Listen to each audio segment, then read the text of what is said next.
People often ask me, what's your major? I usually say I'm studying corrosion engineering, and I always get this strange look like, I didn't even know that existed.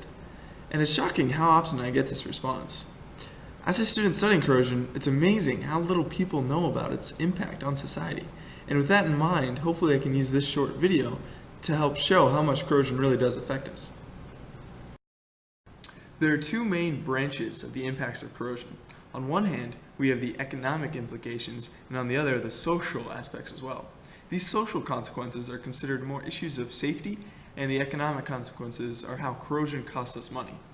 We see the cost of corrosion in our everyday lives, often without noticing it. In fact, a study estimated the cost of corrosion to be $276 billion every year. In the US alone, that's over 3% of our GDP. Here's a breakdown of the cost of corrosion in each industrial category. We see utilities taking up the largest portion of the cost of corrosion at 35%.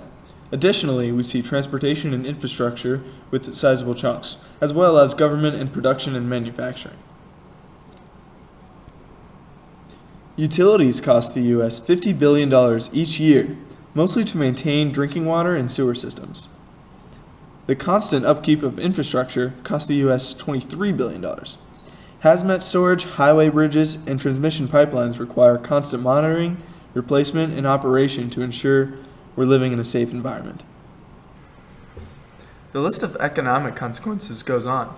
It's impossible to name all the ways corrosion affects our pockets, but if you think about it, corrosion is everywhere and it's constantly costing us.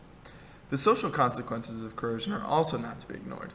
Sudden failure of pipes, bridges, or tanks will put human lives at risk, and because of this, these structures must be constantly monitored for safety reasons. We are not immune from the dangers of corrosion. Just take a look at what happened in Flint, Michigan. Officials failed to apply corrosion inhibitors, which led to the contamination of the city's entire water source. This resulted in hundreds of millions of dollars lost and creating a serious public health danger. Protecting the environment is also in mind, as corroded tanks can release toxic chemicals to the environment. The depletion of natural resources, such as metals and fuel to manufacture them, is also a social issue. And finally, rust is pretty ugly. Aesthetics play a role in designing anything people might want to look at for an extended amount of time.